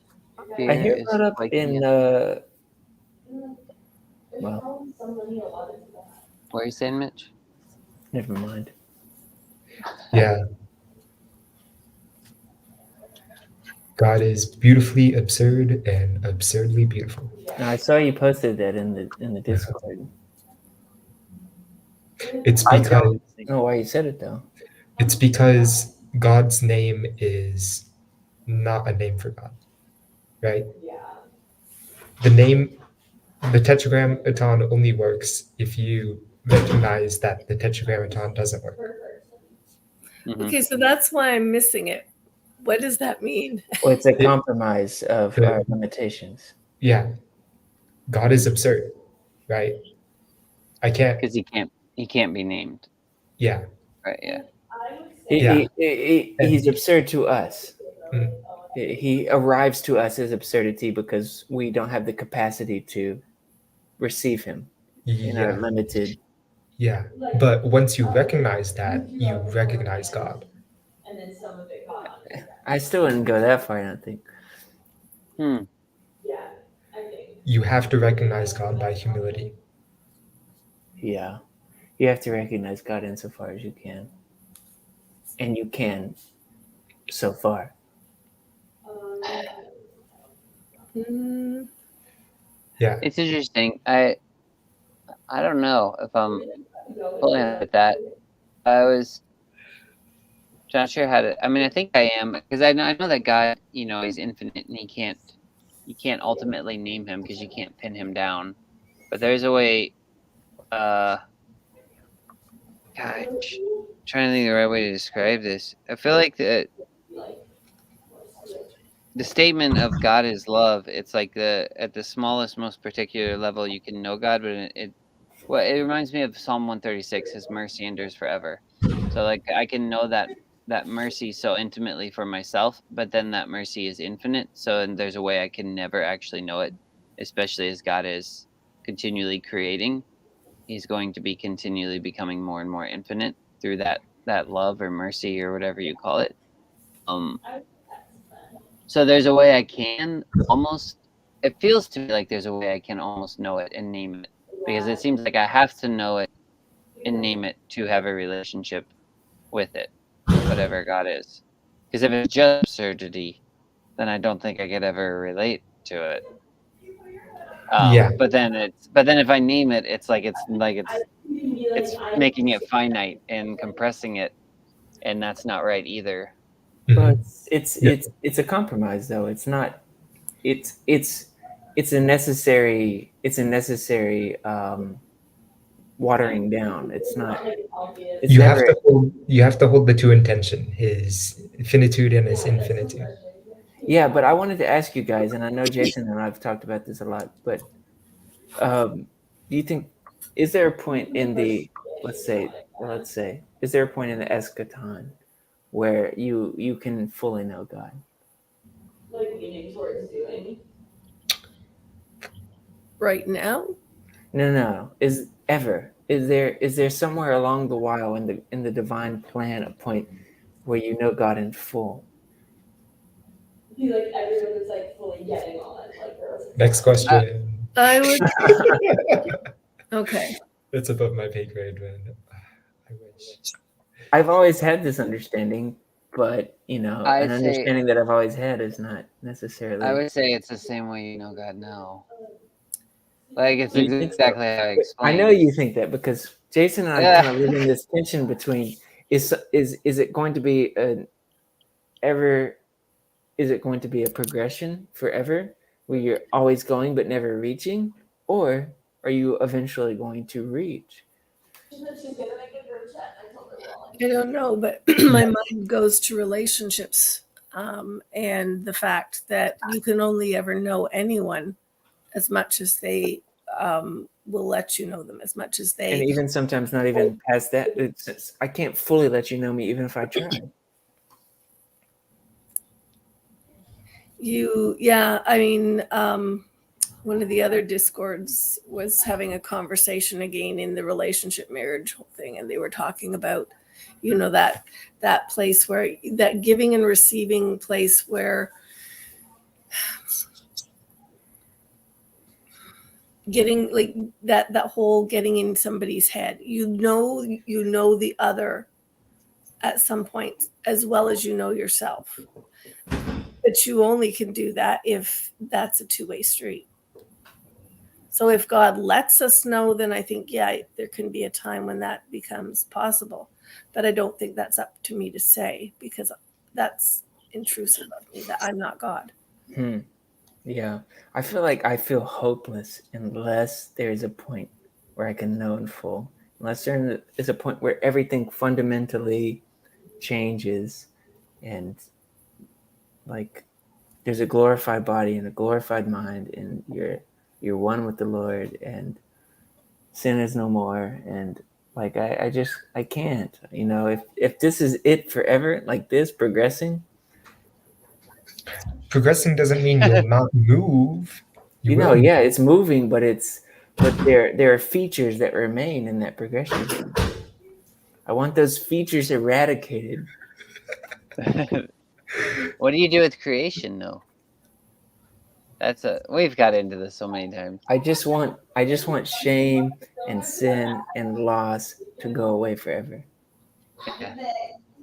I mean, I think sin will be gone forever. Okay, but anything else? Not loss, not dread, not fear, not fear. This fear, not this fear. Do you want? I think those Do you will want remain. shame? You want shame to go away? Yes, I Right do now? very much. Oh, Really? yes, anytime, any day now. Really? Oh, see, I like shame. I feel like it's helpful. I like shame. I like shame for what it accomplishes in the parameters of this So it's fallen good. world. So it's good. Yeah, it's good now, but I don't want it to last forever. Like my hope is that one day there will be no need for shame. You don't want to Shame feel is only shame. necessary because of sin. You don't want to feel shameful in front of God. No, not always. I do now. Because I'm a fallen, sinful person, but I want sin to be eradicated, and that way I want shame to be eradicated. You mean like eradicated, like never have existed? Yes, in a way. Like I don't know how it's all going to work, but I want the bad things to disappear. I want them to be undone. I want them to be made untrue. I'm not sure. What I about the whole free will bit? You know? What I'm about not it? even thinking of free will. I'm still thinking about singing and signing things. Like the complexity of how to turn deep calls to deep into a sign for my son. And when you talk about shame and some of the other things, I'm thinking in some ways there really is something beautiful about those places because it goes to a place of vulnerability. That whole in that exchange, that when I have been in places and relationships where shame, yeah, absolutely, you want to dump it as soon as you can. But on the other hand, I've also been in a relationship where that sits in this spot where you leave the space vulnerable between you. Yes, I think in any earthly relationship, shame is a necessary component in a beautiful component. But I don't want it to last forever. I think it's like a necessary evil almost. And temporally it's beautiful, but what would be different about it if it lasted forever? Like if I have places where or loss or other things where even in the face of loss, the depth of yearning for that which was lost somehow adds conviction to how much it mattered. yeah, it feels like it has to change. I get that on this plane, but I don't think that's a sustainable plane. If it's true that Jesus endured the cross for the joy that was set before him, imagine if he just had to be on the cross forever and ever and ever. It's like it's some of these things are beautiful because of what they lead to. Shame is beautiful because it leads to repentance, or it provides vulnerability and greater intimacy between people. But if it's forever, then it's just I can't. I'm wondering if it's like Andrew's transcendentals, like That's what the T stands for, Andrew. That's it. That's what the T stands for. Oh, see, you've solved all the world's problems. I've been wondering that for so long. I shouldn't have interrupted you. You're saying it. I wonder if it's like Andrew's transcendentals in what way? Well, I was thinking. I don't know who this person is. Ariel R. Who? Oh wait, he's got his camera. Oh yeah, I know him. All right. I didn't want to add you because I'd done that before in a penis and thing. What? Not you. Not You you. just always want to jump into it. People come on and they flash the camera, and so if someone hops on you and they don't have the camera on, sometimes I'll add them to the stream, and then it's just all of a sudden, Jason was thing. hesitant. But yeah, I was hesitant. I was going to say, like, on one hand, I don't think that, like, on one, it's difficult because you have this idea that God is good, but that God creates good and evil. So how, like, how can God be that which pre-exists His creating it? So it's almost like, does the idea of good and evil, like, basically that good requires evil and evil requires good, and like there's even an idea of this within Christianity. I forget. I think it might be Corinthians, but he who is without sin created sin so that we could be righteous in him. And there's this idea that without the opportunity to, go and do something horrible to someone, you don't have the ability to also have the choice to do something great for someone. And basically, without the ability for us to have this free choice to help someone or to save a life, we also don't have the free ability to, take a life. And it's this idea that responsibility is something that's hand in hand with both good and evil. You can't escape them.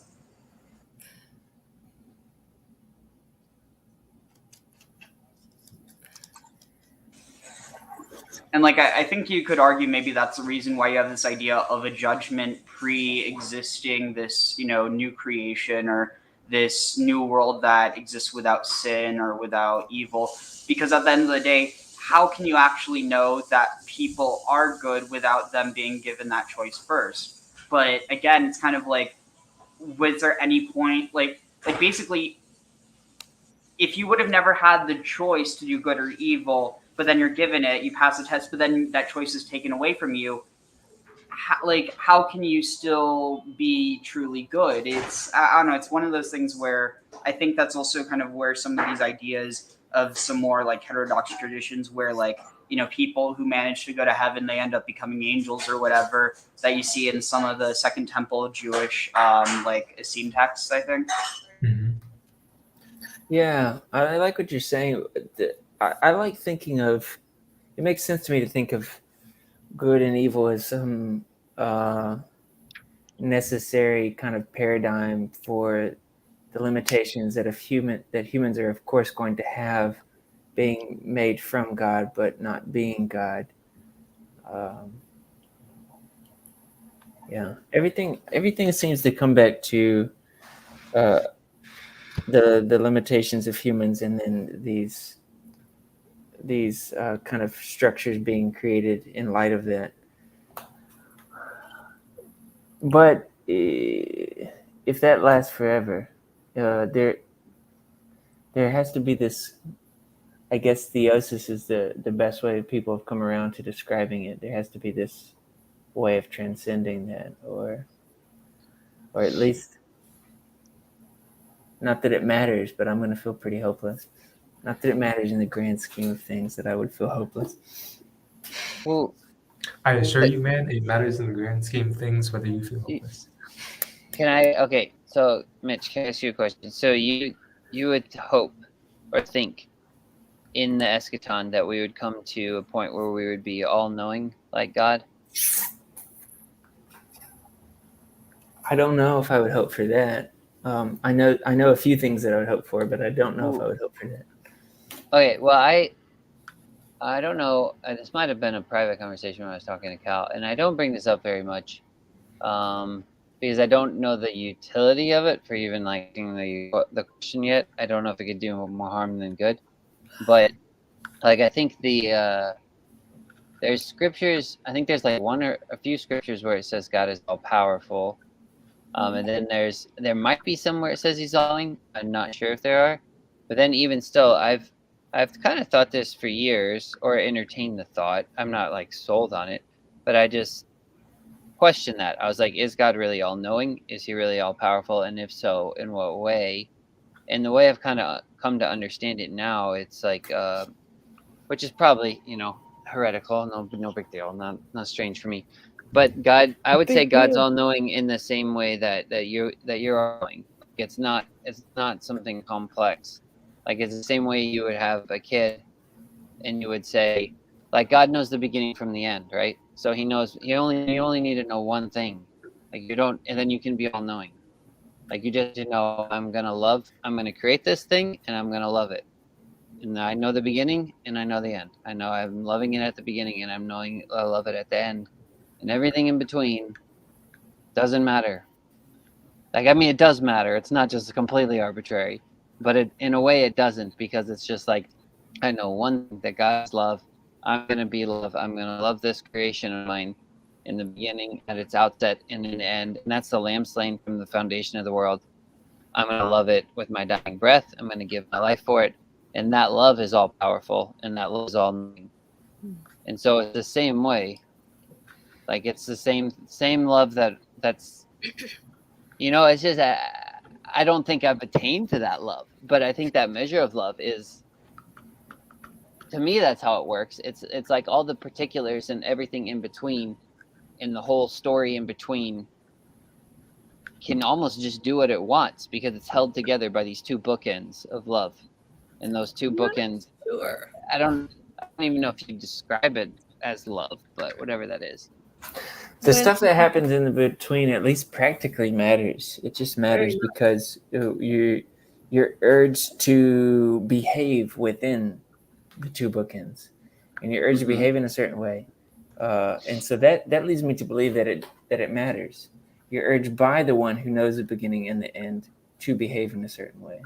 Mhm. It's also connected with the idea of truth, because, you know, truth in Hebrew is emet, and it starts with aleph, the beginning, it ends with taf, the end, and in the middle is, I mean, 22 letters, you don't get a perfect middle, but one of the middle letters, mem, is in the middle.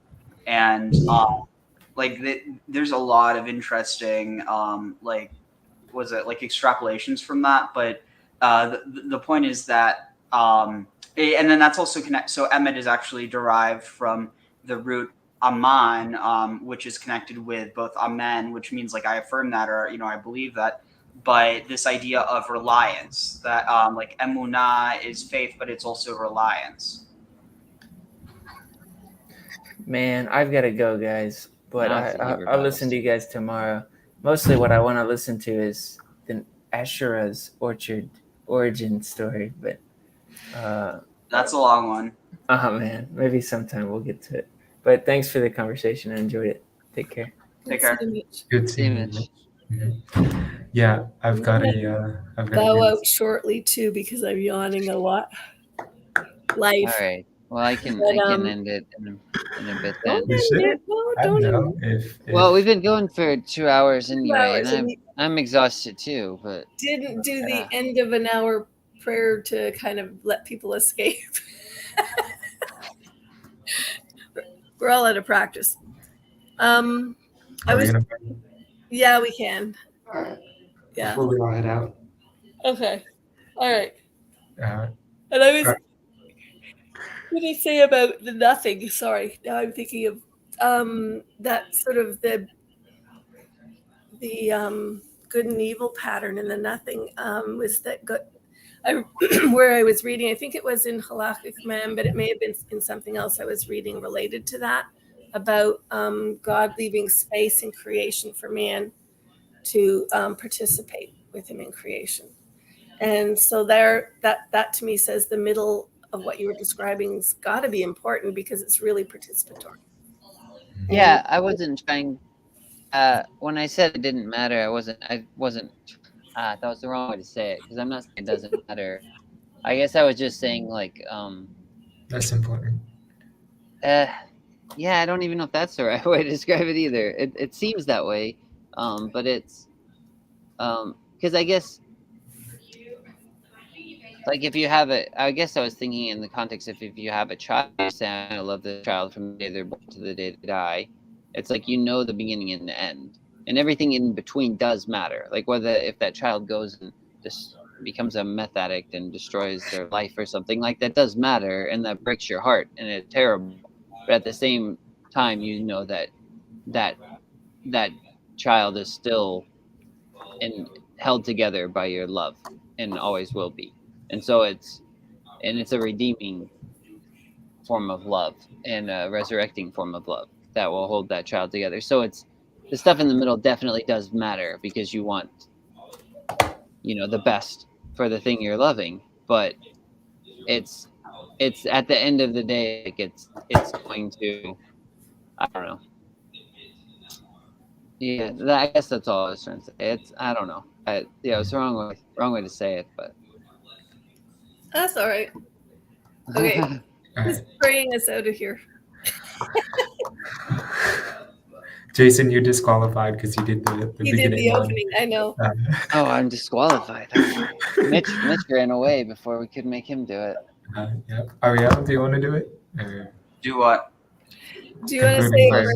in this portion of it? You can keep talking after I go, but Oh, I'm like I just woke up. I'm not. Oh, yeah. Well, I guess it's me then, I guess. go for it. Okay. Lord, thank you for this time with friends in studying your word.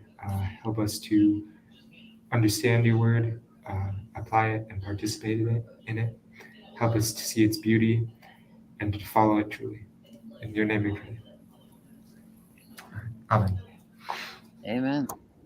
Help me to see its beauty. I need that. I need it. Sure. All right. Well, thanks so much for hopping on, everybody. Yeah, This it's good to meet Ariel. Great. Do you say Ariel Yeah. or how do you say your name? Ariel, yeah, and I've been on before. It's been a while because I had 2 surgeries. I've had a rough year. Oh, Oh, man. sorry. I hope you recover. Yeah, I recently just broke my ankle. I got launched off a scooter by a Apollo. Man. Oh, I'll see you. but Wow. Have a see good you, one. Andrew. Hope it heals quickly. Thanks. All Take right. care, everyone. Yep. Have a good one. All right. You too. Have a good night. You too. See you later.